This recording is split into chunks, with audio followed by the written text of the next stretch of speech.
कैसे आप सब, आई होप आप सब अच्छे होंगे। तो आज की इस वीडियो में हम क्या देखने वाले हैं, हम देखने वाले हैं यूपी जीके। अगर आप यूपी पीसीएस की प्रिपरेशन कर रहे हो, आरओ या आरओ की प्रिपरेशन कर रहे हो, तो आपके लिए वीडियो काफ़ी हेल्पफुल रहने वाली है।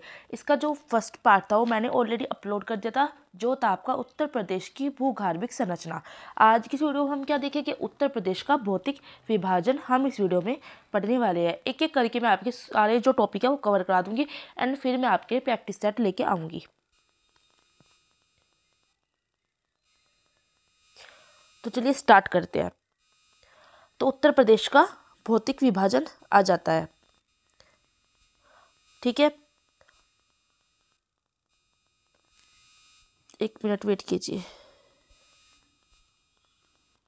देखिए, सबसे पहले हम भौतिक विभाजन की बात करते हैं। तो भौतिक विभाजन होता क्या है, कैसे करते हैं। तो किसी क्षेत्र में पाई जाने वाली भौगोलिक आकृति जैसे पहाड़, पर्वत व मैदान आदि के आधार पर विभाजन करना ही क्या कहलाता है, भौतिक विभाजन कहलाता है। अब उत्तर प्रदेश को भौतिक विभाजन के आधार पर जो है विभक्त किया गया है।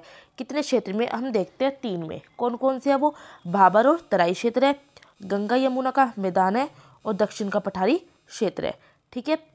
भौतिक विभाजन क्या है, किसी क्षेत्र में पाई जाने वाली भौगोलिक आकृति जैसे पहाड़, पर्वत, मैदान, इनके आधार पर विभाजन करना भौतिक विभाजन। अब उत्तर प्रदेश को 3 भौतिक विभाजन में विभक्त किया गया है। कौन कौन से, तो वे भाबर एवं तराई क्षेत्र, गंगा यमुना का मैदान और दक्षिण का पठारी क्षेत्र। आगे हम देखते हैं भाबर और तराई क्षेत्र होता क्या है, ठीक है। तो भाबर और तराई क्षेत्र की हम बात करते हैं। यूपी में कंकरीरी तथा पथरीली मृदा द्वारा निर्मित क्षेत्र को ये भाबर तथा अवसादी महीन मिट्टी द्वारा निर्मित क्षेत्र तराई कहते हैं। देखिए, यूपी में, उत्तर प्रदेश में जो कंकरीरी और पथरीली मृदा है उसके द्वारा निर्मित क्षेत्र को, और भाबर निर्मित क्षेत्र को भाबर तथा अवसादी महीन मिट्टी द्वारा निर्मित क्षेत्र को तराई कहते हैं। यहाँ पे हमने 2 क्षेत्र देखे हैं, भाबर किसे कहते हैं और तराई किसे कहते हैं। भाबर कौन सा है, उत्तर प्रदेश में जो कंकरीरी और पथरीली मृदा द्वारा निर्मित है उसको भाबर का है, और अवसादी महीन मिट्टी द्वारा निर्मित क्षेत्र को तराई का है, ठीक है। अब आ जाते हैं हम भाबर क्षेत्र किसे कहते हैं। भाबर क्षेत्र की जो विशेषताएं है, ठीक है, वो हम पढ़ेंगे। तो उत्तर प्रदेश का सबसे उत्तरी क्षेत्र है, याद रखना है आपको, सबसे उत्तरी क्षेत्र है। और ये भाबर क्षेत्र कहाँ से कहाँ तक है, ये एग्जाम में पूछा जाता है। तो सहारनपुर से कुशीनगर तक है, कुशीनगर के पडरौना तक। भाबर क्षेत्र कहाँ से है, सहारनपुर से कुशीनगर के पडरौना तक है, और उत्तर प्रदेश का सबसे उत्तरी क्षेत्र है। यह पश्चिम में बात करें अगर हम, लगभग 34 से 35 किलोमीटर चौड़ा है। और पूरब दिशा में कितना है, पूरब दिशा की ओर भाबर क्षेत्र संकरा होता चला जाता है, मतलब कि छोटा होता चला जाता है।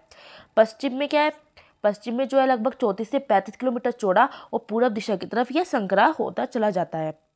अभी हम डायग्राम देखेंगे, ठीक है। कंकरी और पथरीली मिट्टी से निर्मित होने के कारण यह क्षेत्र कृषि उपयुक्त नहीं है। मैंने आपको बताया था भाबर क्षेत्र क्या है, जहाँ कंकरी और पथरीली मिट्टी होती है।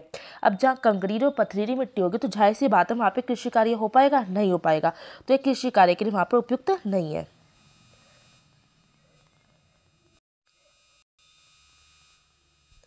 देखिए, हम डायग्राम देखते हैं, ये किसका है, ये भाबर क्षेत्र का है, ठीक है।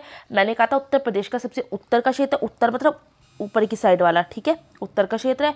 और सहारनपुर से कुशीनगर पडरौना तक है। तो देखिए, ये सहारनपुर यहाँ से स्टार्ट होता है, और सहारनपुर से लेकर कहाँ तक है, ये कुशीनगर, लास्ट में जो कुशीनगर पडरौना है यहाँ तक है। और मैंने क्या बताया था, ये पश्चिम में लगभग 34 से 35 किलोमीटर चौड़ा है। पश्चिम इस साइड क्या है, ये चौड़ाई है, और पूरब की तरफ जैसे जैसे जाता है तो क्या हो जाता है, ये संकरा होता जाता है। आप देख सकते हो उसकी चौड़ाई कम होती जा रही है। कंकरीली और पथरीली मिट्टी से निर्मित होने के कारण यह क्षेत्र कृषि उपयुक्त नहीं है। सहारनपुर के यहाँ से बीच में क्या पड़ता है, शिवालिक, तलहटी, बिजनौर, भाबर और तराई का क्षेत्र। देखिए, भाबर और तराई क्षेत्र की बात करते हैं तो भाबर ऊपर होता है एंड तराई इसके नीचे होता है। शाहजहाँपुर, लखीमपुर खीरी, गंगा यमुना का दोआब, पीलीभीत, ये क्या है, दक्षिण का पठारी प्रदेश यहाँ पे है। मैंने आपको बताया था स्टार्टिंग में उत्तर प्रदेश को 3 भौतिक विभाजन में विभक्त किया गया है।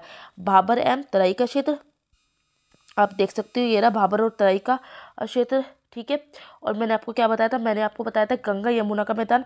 गंगा यमुना का मैदान क्या होगा, बीच में होगा, ये वाला गंगा यमुना का दोआब ये रहा बीच में, ठीक है। और यहाँ पे क्या हो जाएगा, दक्षिण का पठारी प्रदेश, ठीक है। एक बार आप डायग्राम अच्छे से देख सकते हो, ठीक है। आगे हम बात करते हैं, हम तराई क्षेत्र की। तराई क्षेत्र की बात करते हैं तो स्थिति कहाँ है इसकी, सहारनपुर से देवरिया तक, महीन अवसाद वाली मिट्टी से निर्मित क्षेत्र को ही क्या कहते हैं, तराई क्षेत्र। स्थिति देखो सहारनपुर से लेकर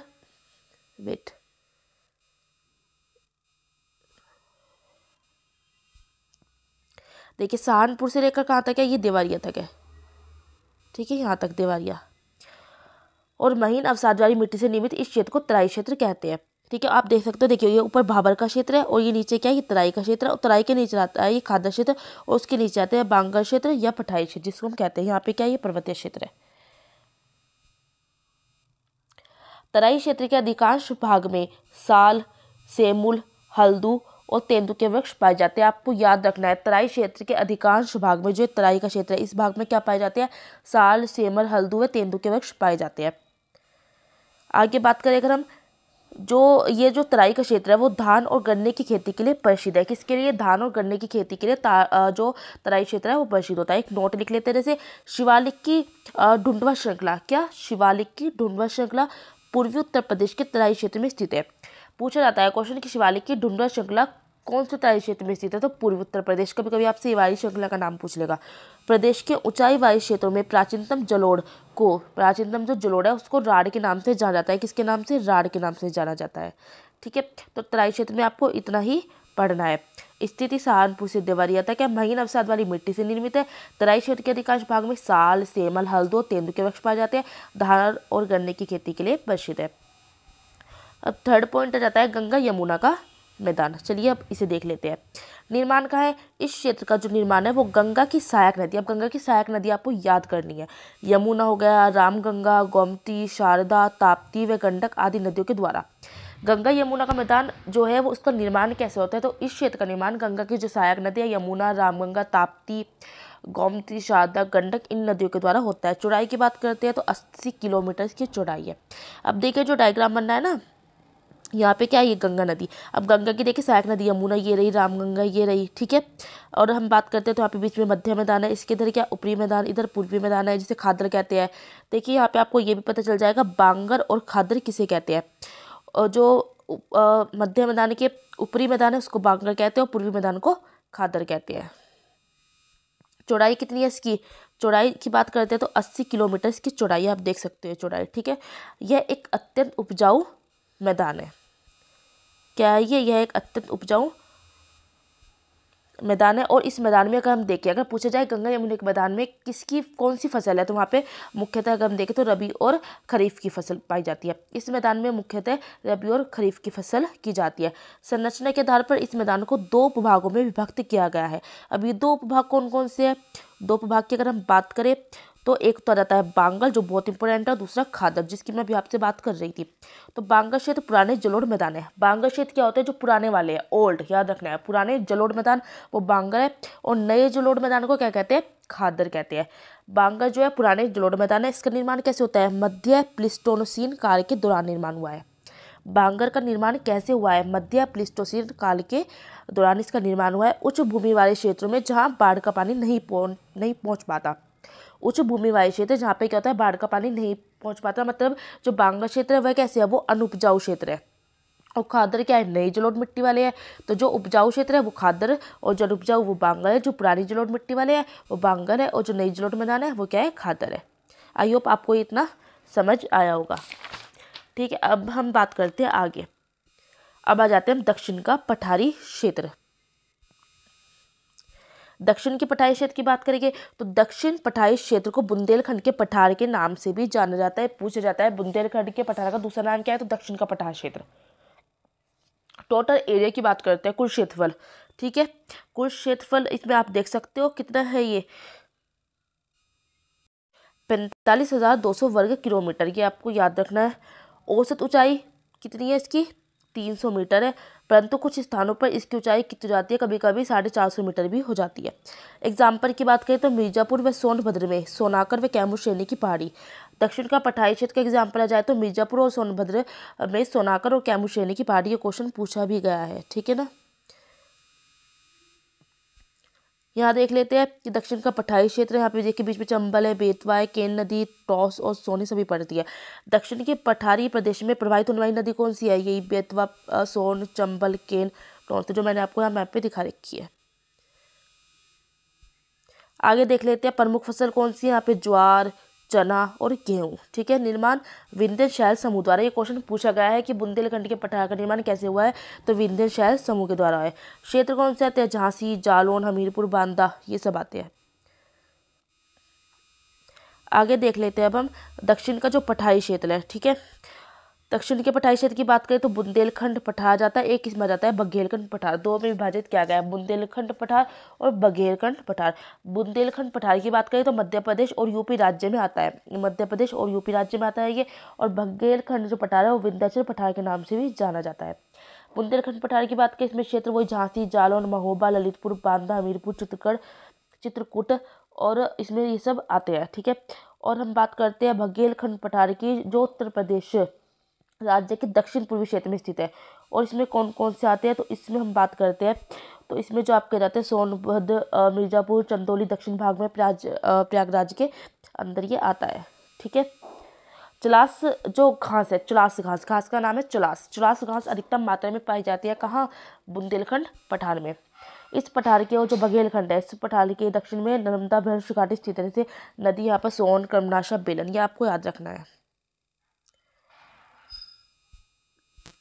तो दक्षिण का पठारी क्षेत्र बघेलखंड और एक बुंदेलखंड है। बुंदेलखंड में मध्य प्रदेश या उत्तर प्रदेश आ जाता है। बघेलखंड पठार में विंध्याचल पठार के नाम से भी जाना जाता है। तो आपको ये इंपॉर्टेंट पॉइंट्स याद रखने हैं। अब आ जाते हैं हम क्वेश्चंस की तरफ। ये कुछ क्वेश्चंस है जो आपको देखने हैं। जैसे उत्तर प्रदेश के अगर हम बात करते हैं, उत्तर में कौन सी पर्वत श्रेणी है, तो शिवालिक है, याद रखना है। ये क्वेश्चन ऐसे ही बनते हैं। मैं आपको क्वेश्चन दिखा रही हूँ किस तरह से जो मैंने पढ़ाया है वो बनेंगे। तो उत्तर प्रदेश के उत्तर में कौन सा पर्वत श्रेणी है, शिवालिक है। उत्तर प्रदेश को निम्न में से कौन सा जिला दक्षिण के पठारी भाग के अंदर नहीं आता है। इस तरह आपको 4 ऑप्शन दे देगा। तो आगरा नहीं आता है, क्योंकि आपने पढ़ा था जालौन भी आता है, हमीरपुर भी और झांसी भी आता है। गंगा यमुना मैदान में नवीन काप निक्षेपों को क्या कहा जाता है, तो खादर कहा जाता है। ठीक है। मैंने आपको बांगर और खादर पढ़ाया था। नवीन की बात आ रही है, नए वाला खादर था, पुराने वाला क्या था आपका, पुराने वाला बांगर था। तराई क्षेत्र की भूमि कैसे होती है, समतल होती है, नम होती है, दलदली होती है और वहाँ की मिट्टी उपजाऊ होती है, इसलिए वहाँ पे खेती की जा सकती है। उत्तर प्रदेश के तराई क्षेत्र में किस फसल की कृषि बड़े पैमाने पर होती है, तो धान और गन्ने की होती है। बुंदेलखंड पठार की औसत ऊंचाई मैंने बताया था 300 मीटर है। ठीक है ना। कभी कभी कुछ स्थानों पर 450 भी हो जाती है। बात करते हैं उत्तर प्रदेश के भाबर क्षेत्र में किस प्रकार की मृदा पाई जाती है। मैंने बताया था कंकरीरी, पथरीरी, और वहाँ की मिट्टी जो है इसलिए वहाँ पे खेती नहीं की जा सकती। कंकरीरी, पथरीरी है वहाँ की जो मृदा है। उत्तर प्रदेश के दक्षिण में स्थित पठारी भूभाग को किस नाम से जाना जाता है। दक्षिण में स्थित पठारी भूभाग मैंने बताया था बुंदेलखंड के पठार के नाम से भी जानते हैं। आगरा और उसके निकटवर्ती मुगलकालीन भवनों के निर्माण में किस शैल समूह के बलुआ पत्थरों का प्रयोग किया जाता है, तो बुंदेलखंड नीस का प्रयोग किया जाता है। तराई क्षेत्र का वह भाग जहाँ कंकड़ पत्थर व मोटे बालू के निश्चय मिलते हैं, तो वह भाबर क्षेत्र है। विंध्याचल पर्वतमाला का निर्माण किस काल में हुआ है, तो याद रखना है आपको कैम्ब्रियन। कहीं आपको प्री कैम्ब्रियन मिलेगा, लेकिन कैम्ब्रियन काल में हुआ है। ये क्वेश्चन आपको याद रखना है अच्छे से। उत्तर प्रदेश के दक्षिण में कौन सी पर्वत श्रेणी है, तो विंध्या है, मैंने आपको बताया था। ठीक है। कि जो ये जो है उत्तर प्रदेश के दक्षिण में पर्वत श्रेणी जो है वो विंध्य है। और मैंने बघेलखंड पठार में भी आपको बताया था कि उत्तर प्रदेश राज्य के दक्षिण पूर्वी क्षेत्र में स्थित है। उत्तर प्रदेश जो है किस प्राचीनतम भूभाग का एक खंड है, गोंडवाना लैंड। ये मैंने आपको फर्स्ट वीडियो में बताया था, काफ़ी इंपॉर्टेंट ये क्वेश्चन है। तो याद रखना है कि उत्तर प्रदेश गोंडवाना लैंड का प्राचीनतम एक भूखंड है। तो आपके हो जाता है ये कंप्लीट। अब आपको क्या करना है, सबसे पहले आपको वीडियो को पॉज करना है। अब वीडियो को पॉज करने के बाद आपको समझना है, कॉपी करके अपने नोट्स बना लेने हैं। ठीक है। उसके बाद आपको ये सब चीज़ अच्छे से याद करनी है। जब आप इनको 1-2 बार पढ़ के याद कर लोगे, आपको समझ आने लगेगा कि क्या लिखा है। ठीक है। आपको मैप जैसे मैंने बनाया है बिल्कुल 2 कॉपी ऐसे ही बनानी है। उसके बाद आपको क्या कर लेना है, उसके बाद आपको घटना चक्र ले लेने हैं। घटना चक्र किसी भी बुक स्टोर पर मार्केट में इजीली मिल जाएगी। जैसे आपने यूपी जीके का घटना चक्र ले लिया, तो आपको घटना चक्र में ये वाला पोर्शन खोलना है। उसके बाद आपको वहाँ थोड़ी सी नोट्स दिए रखते हैं, आपको वो रीड करने हैं। एंड ये वाले नोट्स पढ़ के आपको जितने भी क्वेश्चन दिए होते हैं वहाँ पर, जैसे क्वेश्चन वहाँ पे जो यूपीएससी में पूछे जाते हैं, यूपी पीसीएस में या बीपीएससी में या बीईओ में या आरओ में सब दिए रखेंगे इस टॉपिक से रिलेटेड क्वेश्चन। तो आपको सारे क्वेश्चन देख लेने हैं कि क्वेश्चन किस तरह से पूछता है। ठीक है। एग्जाम में, तो उससे आपको एक आइडिया हो जाएगा। ठीक है। तो इस तरह से आपको अपनी तैयारी करनी है। नेक्स्ट वीडियो में मैं नेक्स्ट टॉपिक लेके आऊँगी। इतने आपको इस वीडियो को पॉज करके अपने नोट्स बना लेने। अगर वीडियो अच्छी लगती है लाइक करने, शेयर एंड कमेंट्स करके आपको मुझे ज़रूर बताना है। मिलते हैं हम नेक्स्ट वीडियो में।